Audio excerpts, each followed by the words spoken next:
In this video, I will try to replace myself with AI. This is such a bad idea. I'm a 3D animator. I did the Blender 3D Essentials course on Bring Your Own Laptop, and I don't use AI, but maybe I should, right? To figure that out, I will try to solve the same project twice, first using Blender, and then using AI tools. That is incorrect. Which one's gonna be better? Your guess is as good as mine. Let's look at the project brief. The client is Eureka. It's a platform for learning things. I don't know. They want a short animation to welcome new users to their site. And they have sent a music track that they want me to use. And a script. So I'm going to go record that right now. It starts with a question. They would get like a London voice actor to do this, wouldn't they? It starts with a question. Your curiosity has a new home. Welcome to Eureka. I know it's lame. Okay, To kick off the AI workflow, I went to 11 Labs. It turns text into speech. And if you thought that was wild, trust me. Most of the voices were flat or robotic or sounded like they were recorded through a frickin' tin can with string. Quiet determination is shaping a future. Then I found Adam. Okay, let's try it. Generate speech. And then... It starts with a question, then another, then another.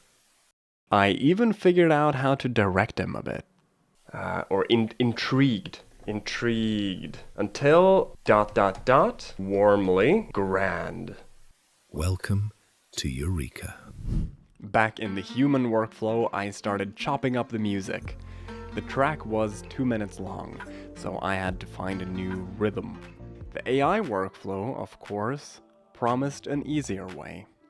DaVinci Resolve has this tool that supposedly adjusts music automatically. But, yeah. So I just left the music as it was. Now, typically at this stage, I would make like 100 sketches, just get some ideas out there, but I don't have that kind of time for this project, so I went straight into 3D. Now, what I'm focusing on is visually representing the ideas in the script. So when it says that it starts with questions, I thought of question marks, like stacking on top of each other. And when it says looking for patterns, I thought of having those same shapes in like a messy pile, and then they all spontaneously order themselves. I asked ChatGPT to turn the script into visual imagery using magnets as the central motif. The seed universe motif. Start with a tiny point, a dot, a spark, a seed, it grows, branches, lines, light trails. Okay. The line that discovers. Thing is, I don't think the AI video generator is going to manage the line thing. I just don't think it can do it. Let's brainstorm some variations on the fragment idea. Oh yeah, like magnets and stuff, and networks. Networks are good. Okay, I like the magnetic fragments to translate the text into visual metaphors. Okay, shot 1, questions. It starts with a question, then another. I'm trying to emulate my guy. Visual, a dark minimal space, tiny metallic particles or filings drift slowly, almost weightless. Small, weak magnets appear one by one. Okay. Too much, dude. Too many mixed concepts. Let's keep it minimal. One small magnet in an empty space. Few filings respond faintly. Okay, until it clicks. And then they snap together. That's good. Okay, I actually like these ideas. They can work. Okay, here's what we got. We got shot 1, a single magnet rotates slowly in place. Then shot 2 for patterns. Clean top-down view of filings arranged in clear magnetic field lines around a magnet. 2 magnets meet and snap together. The moment of contact is precise and decisive. It's so emotive for shot 4. Home, simple balanced arrangement of multiple magnets, even spacing, locked into place. Great. Okay, my first draft is done. Let's take a look at it together. It starts with a question. then another, then another. You look for patterns until it clicks. Your curiosity has a new home. Welcome to Eureka. Okay, it's pretty good. Now, I didn't just make that, I also made style frames, which are still images of how it's actually going to look when it's like done. I felt like having like glass, like a crystal kind of element kind of reflects, you know, sharp thinking, maybe focus, I don't know. I'm making stuff up. But actually, you want to hear a pro tip? Come a little bit closer. Clients love this kind of stuff. If you can like explain your design choices with metaphors, people love it. And this is not the only place I did that. I also did some exploration into what shapes should I pick. Because I could just pick random geometric shapes, but I tried building just a bunch of them, finding which ones I liked, and then after the fact, I came up with reasons to choose those shapes to begin with. So like how the different shapes can represent different things. Clients love this kind of stuff. And making the finished still images of each shot took me like, what, 3 hours, 4 hours, something like that? Probably with the AI, it's going to go a lot quicker. It's AI time. I got about 2 hours before I have to go do something else. I think that's decent time. Glasses on means we're in business. AI also made style frames. The artist's name is Midjourney. Like it's not an interesting composition though. Like there's nothing here.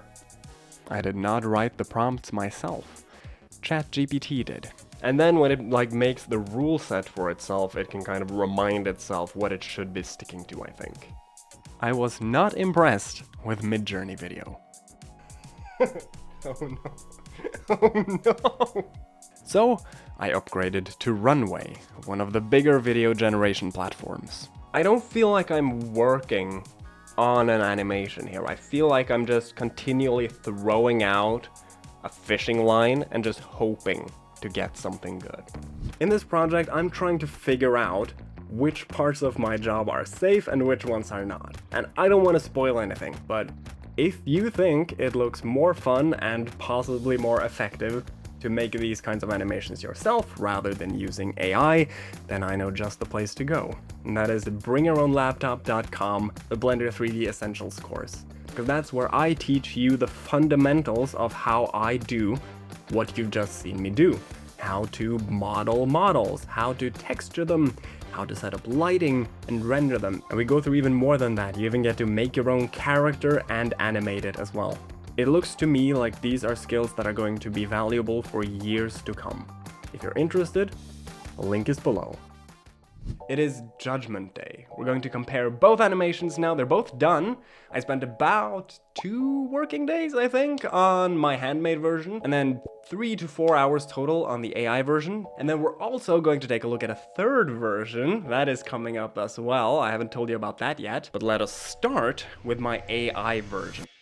It starts with a question, then another, then another. You look for patterns until it clicks. Your curiosity has a new home. Welcome to Eureka.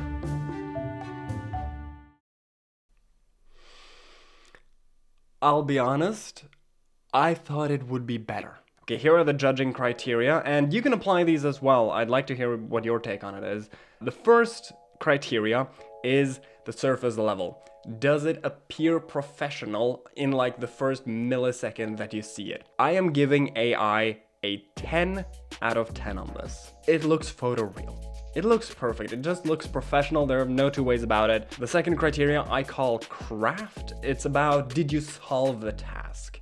So, did you manage to actually follow the brief and do the task at hand? I kept fighting the AI, I felt like, to get what I wanted here. To my eye, currently, this may change, but currently, you can't really control it. The more constraints you put on the AI, the worse the quality is. That's why the AI gets a 6.